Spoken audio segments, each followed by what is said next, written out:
अच्छा, एक 5 मिनट के लोकगीत आप सबके बीच में निर्गुणी भाव में जोने कारण जोने ये आप सबके दर्शन दीदार करे के मौका मिला बा, जोने उपलक्ष्य में कहा थे नहीं, आज के जमाना में दर्शन मनई के एकदम दुर्लभ हो बा।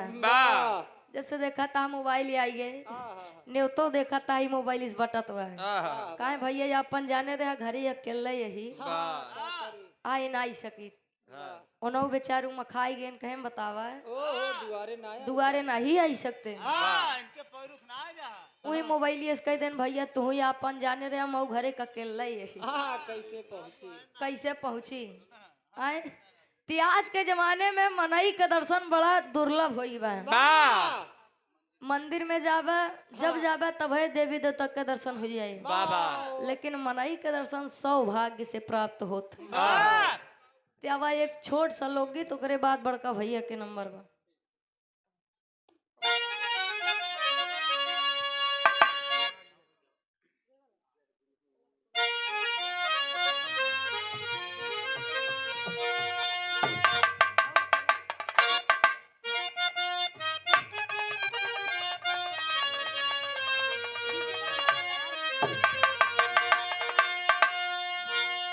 अरे माया के बजरिया हो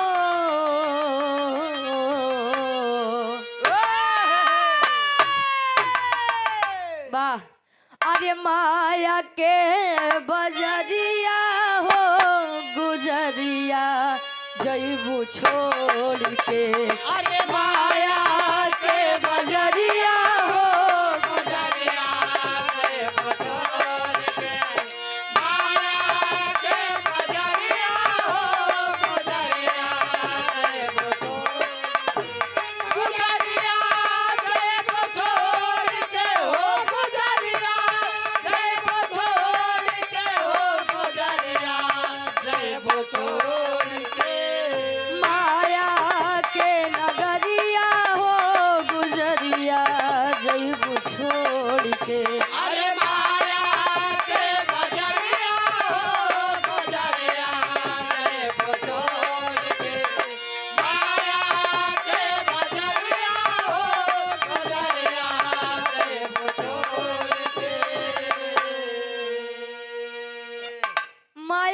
बजरिया हो गुजरिया जयबू छोड़ के।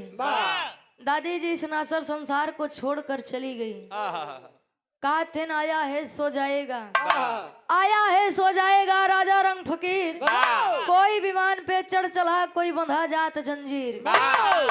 जे आए वो ओका जाई के बा यही 5 जने छोड़ के हो यही। अच्छा हाँ। हमका जाए दे भैया तू सब ही रहे। हाँ कवि जी बताओ तहन का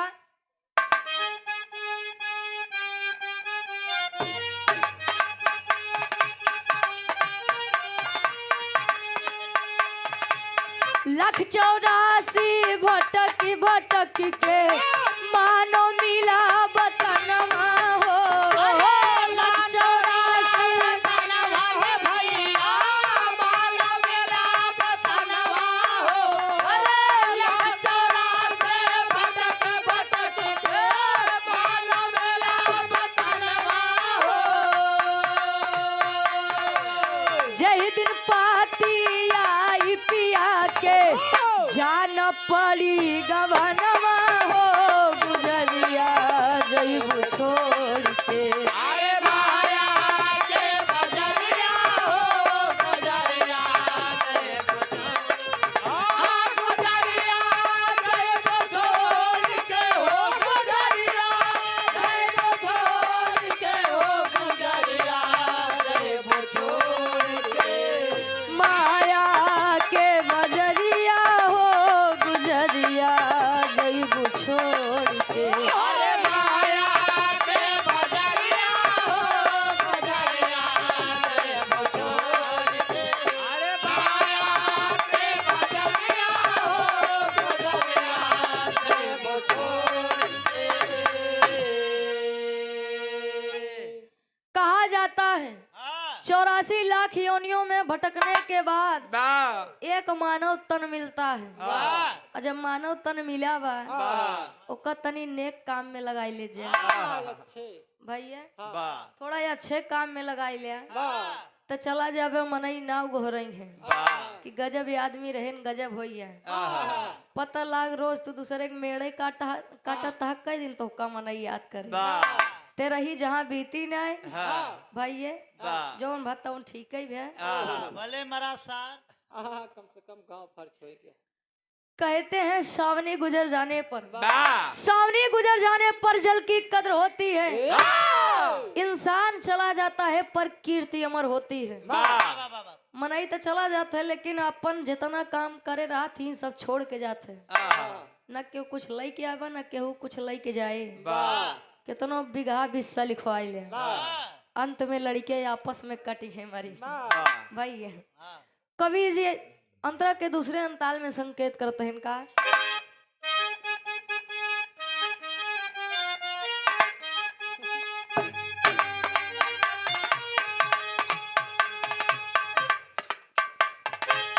माया मोह में फंस के गोरिया खोई दू ई मनवा हो। माया मोह में फंस के गोरिया खोई दू ई मनवा हो। माया मोह में फंस के गोरिया खोई दू ई मनवा हो। बड़े भाग मानुष तन मिला आयु यही जगहिया हो गुजरिया जैबू छोड़ के। अरे माया से बदरिया हो गुजरिया से छोड़ के गुजरिया से छोड़ के हो गुजरिया से छोड़ के हो गुजरिया से छोड़ के माया के नगरिया हो गुजरिया जैबू छोड़ के। अरे माया से बदरिया हो गुजरिया से छोड़ के अरे माया से वाह भैया क्या बात। गुजरिया से छोड़ के कहे जब तक महतारी के गर्भ में रहिए कहिए नाथ हमका यहाँ से बहरे निकाल देता। मृतलोक में पहुंचे के बाद दिन रात भक्ति भाव भजन या आराधना वंदना करी। लेकिन जब लड़कियां पैदा हुई तब ये नहीं पांच चोर ये नहीं पांच जने काम क्रोध मद लोभ ईर्ष्या जब ये 5 जने ओकरे पीछे पड़ी जाइ हैं बताओ भक्ति भाव भजन में मन लागे। अगला कब पावे एक दूसरे के आंखें फोड़ दे कब पावे दूसरे के मेड़ई काट ले। स्वार्थ की दुनिया है भैया। एक न सोचिए कि हम गावत है बतावत है हम स्वार्थ से केहू सुनाए है। जमाना या स्वार्थ बा तो सी आदमी जुड़ा है। स्वार्थ जैसे निकला ना तुके है चिंता ही नहीं है। संसार में सत्य आज के इस जमाना में एकदम सूत कच्चा सूत जैसा पतला हो गया क्या बात है। सत्य और यह सत्य पहाड़ जैसा एकदम भारी हो गया। आज यह कलयुग में सुखी रहा एक बात भर भर झूठ बोला है तो सी बड़ा सच्चा इंसान क्यों नहीं है। जो ने दिन सही बोले लग गए तो सी ज्यादा बेकार इंसान क्यों नहीं भैया हो। सत्य बोलना हमका तो लागत है आज के जमाने में बहुत कमाई लाभदायक बा। और सच्चा गुरु मिलब वो तो बहुत ही कठिन में भैया हो। कवि जी बताओ तो इनका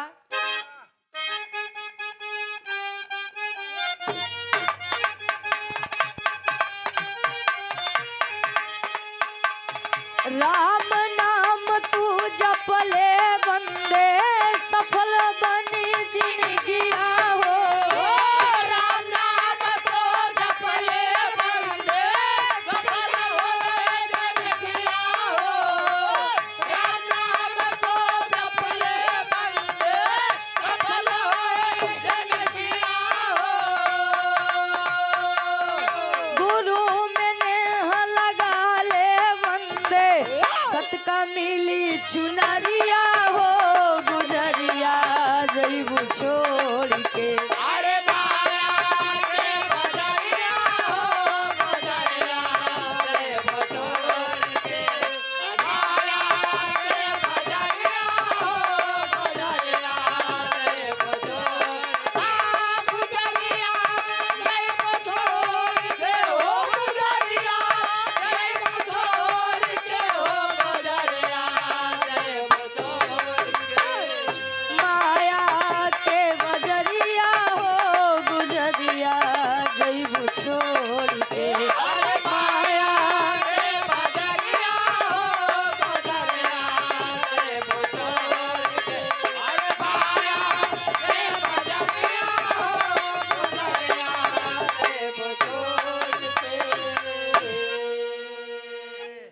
पहले के गुरु और आज के गुरु में का अंतर का होई बा? का पहले के गुरु और चेला बा कैसे रहे नहीं आप सब जानत होंगे। गुरु दक्षिणा आप सब बड़ा शिक्षा बड़ा मेहनत से ग्रहण किए हुए हैं। बा पता लगा घर ही बात स्कूल 10 किलोमीटर दूरी पे बा घरे से अब निकलना है 3-4 स्कूल सथई बा जौने मन कहा है वही में जा पढ़ा भैया। बा भैया हो पहले के गुरु लोग दक्षिणा तब ले जब शिष्य कोनो लायक बन जाए। और आज वाले गुरु बेटवा ताज 2 महीने की फीस ना जमा जमा कई दे है। तार बाप बम्बई है ना अपने माइक लिया ही क्या है। वाह भाई पहले एकलव्य जी द्रोणाचार्य का अंगूठा दे दिए रहन गुरु दक्षिणा में। आज के गदेला हाँ ये बदे गुरु के विश्वास उठी गए। आज के गदेला ये अंगूठा दिखाए दी आया पूरा तनिको लड़ी के कुछ बोला आवा सारे हुई नहारे तो का देखी आवा आवा पूरा पूरा हरा मिले साथ आवा बारे गुरु चेला आए बनौते राजू मजा ना आया होती है एक आध पाई और बनावा बा सबके बात नहीं बा लेकिन 100 में जान ला 70% गुरु ये चेला चिन्हाते ही नहीं है। बा भैया हो ये बड़े सत्य के चूनर मिलल बहुत कठिन बा बा और सच्चा गुरु मिलब तो बहुत ही कठिन बा। जोने दिन सच्चा गुरु मिल जाए सूरज भैया वही दिन नाव पार हो जाए बा नहीं तो ये माया मोह में फंस के जान दे देबा। काका सोचे वाली बात बा विचार करेंगे आप लोग आखिर मानव का जन्म होता क्यों है? क्यों का ही बड़े होता है कि बड़ा होए शादी ब्याह होए लड़किया बच्चा होए मेहरारू हमें खाए पिए मरी जाए। आए विचार करेंगे आप लोग बुद्धिजीवी लोग बैठे हैं ऐसा दाढ़ी मोछ नहीं पाक बा आए अबे कितना दिन के हम आइए है भैया हमसे ज्यादा तजुर्बादार है आप सब वहाँ। विचार करेंगे आप लोग बुद्धिजीवी लोग हैं आप लोग। आखिरी में खानदान का परिचय बाका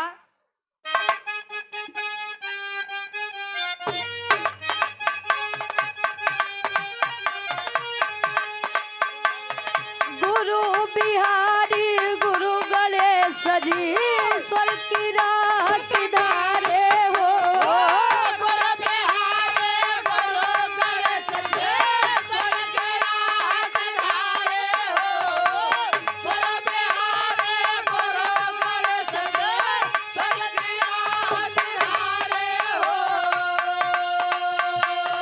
गुरु दरस बिनय अखिया प्यासी अब रुचि नैन निहारे हो। गुजरिया जईबू छोड़ के